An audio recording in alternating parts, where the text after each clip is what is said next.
Welcome back, everyone, to another episode of Bleak Rides, Murder, and Mystery on Motorcycles.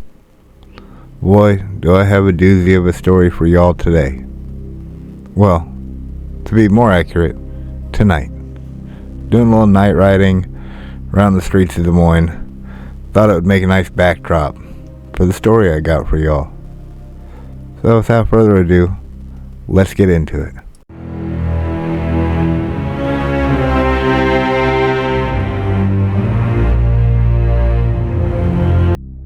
The murder of Shad Thyrion. This is a case that has garnered international attention. Prosecutors have accused the 24-year-old woman of strangling her Green Bay lover. In the man's home, no less, on the city's west side, then dismembering him. Let us first learn a bit about who Shad was.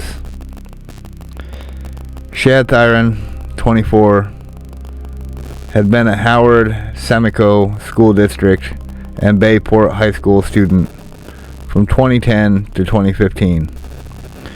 According to district officials, he is not listed as a graduate of Bayport. Pulling straight from Shad's obituary, it was published in the Green Bay Press's Gazette. It listed his parents as Tara Pekanich and Michael Thyrion, and said he had worked with his father and grandfather at their family business. Shad enjoyed camping, enjoyed playing games, and spending time with his family. The obituary says he was a very kind and compassionate person, and he often thought of others before himself. He was a talented artist, and he enjoyed wood carving. His Facebook page shows he was also very interested in music, with many of his posts liking things and linking things to do with music. His profile says he was from Ashwaubenon. In life, Shad was a young man in his prime. Whole life ahead of him, world of possibilities. It's cut too short. While attending school at Howard Samico, Shad had the opportunity to meet a few people, including a woman, 24 years old, Taylor Schabusiness. And by the time their time together would end, she would have been charged and found guilty of first-degree intentional homicide, mutilation of a corpse, and third-degree sexual assault. You see, Taylor Schabusiness, who was involved in a sexual relationship with Shad, admitted to strangling him to the death. She'd strangle him during sexual intercourse while they were both intoxicated with methamphetamines and prescription drugs. But to make it worse, she continued to have sex with Shad's body before dismembering it and removing his internal organs and mutilating them. Taylor would later be arrested and charged with the murder of mutilating a corpse and a third-degree sexual assault on January 26, 2023. The jury convicted her on all three counts. Sentencing will take place on September 26th, and Schabusiness is facing life imprisonment. So that's the facts of the case as we know. But there's a lot of nuances here that I want to cover as well. The highlights, if you will, of Shad and Taylor's relationship. What was going on in Taylor's head at the time that this could all transpire so tragically. And what would ultimately lead police to finding a severed head in a bucket.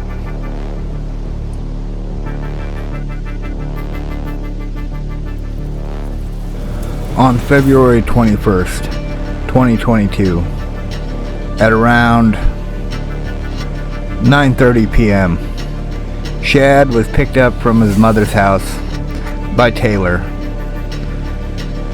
Born November 23rd, 1997, a woman with whom he had been pursuing a sexual relationship, often in the woman's minivan.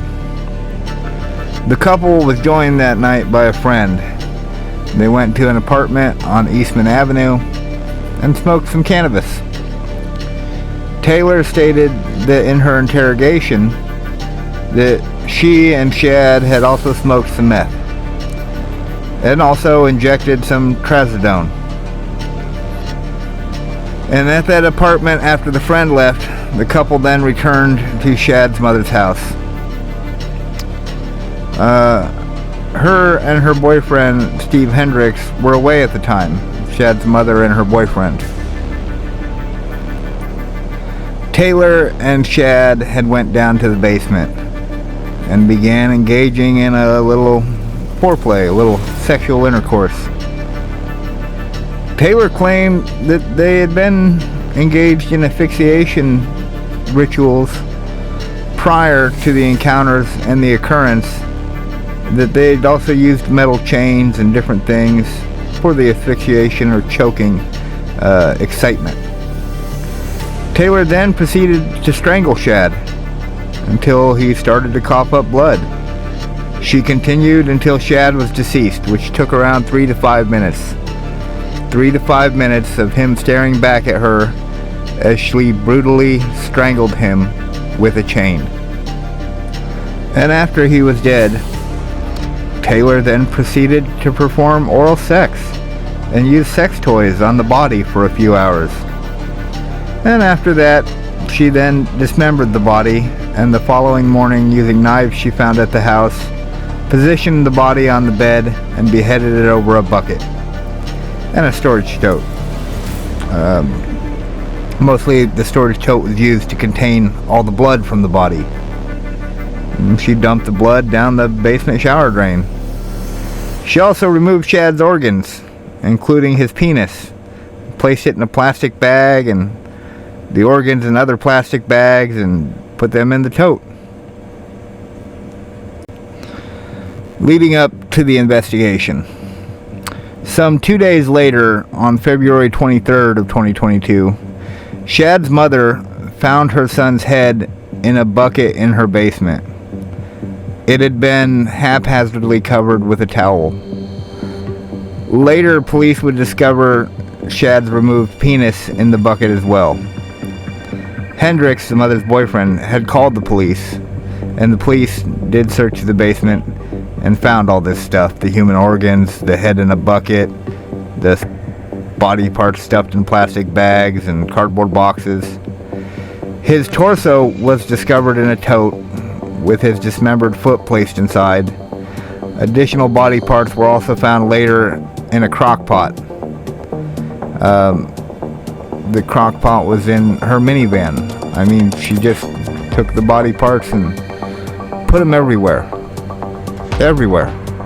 Can you fathom, my dear viewers, the horror that mother experienced as she probably detected a smell or knew something wasn't right, lifted up a towel on a bucket, seeing her son's head stare back at her, probably not computing what was even going on at first, but at some point the horror would have set in. I assume a blood-curdling scream alerting the boyfriend, and then the tragedy of one's heart collapsing, all in a matter of minutes. Taylor Schabusiness was found later that day in her minivan by police. Her clothes were covered in blood, and her left thumb had a cut. She also had scratches on her arms, which she claimed were self-inflicted. She was arrested and charged with murder, mutilation of a corpse, and third-degree sexual assault on March 1st. Taylor, earlier that year on January 3rd, was convicted and sentenced for 3 months for fleeing, eluding, and obstructing police. It's unclear if she was on work release at the time of the murder. She had removed a GPS tracker from her ankle. The trial. Taylor Schabusiness's attorney, Quinn Jolly, submitted a not guilty by reason of insanity plea on September 1st, 2022. On February 14th, 2023, Taylor attacked Jolly, her attorney, after he requested the trial date be pushed back so experts could determine her competency to stand trial. Schabusiness was tackled by a Brown County Sheriff's officer. No one was seriously injured. Around 10 minutes following the attack, Jolly said to the judge, Judge Walsh, he plans to file a motion to be removed from the case. He was replaced as lead attorney by Christopher Froklick. On March 3rd, he requested that the judge, Walsh, remove himself from the trial, as having witnessed the attack could affect his ruling. But Judge Walsh declined. On July 26th, a jury convicted Taylor Schabusiness of first-degree intentional homicide, mutilation of a corpse, and third-degree sexual assault. Judge Walsh has a sentencing set for September 26th. It's hard to know or make heads or tails of what was going through Schabusiness's mind. Did she snap? Was she always this psychopathic? What caused her to go into such a rage? What led up to it becoming a good idea to strangle someone to death and dismember their body and move the body parts about that person's mother's house, or even store some of them in a crock pot in her minivan? The details of this case are at the least horrific and at their most nightmarish. This will be a pretty short story for today on the Murder and Motorcycle series. The murderous Taylor Schabusiness, now locked up behind bars awaiting sentencing. The tragic tale of a young 24-year-old man's life being cut short. Shad Thyrion. I don't have much good to say, as I usually don't, about these murders. I'm glad she's behind bars. I wish something could have been done to abate this kind of outcome. But where there's good, there's evil. And then Taylor Schabusiness's heart seems like it's pretty evil. That's all I got for you, Bleak Riders. Hope you keep tuning in. Keep trying to make compelling content that people like. If you did enjoy this content, please consider on your way out hitting the like button. If you haven't already and you like my type of content, please consider subscribing so you can stay up to date. And with that, I'll say to y'all, just ride.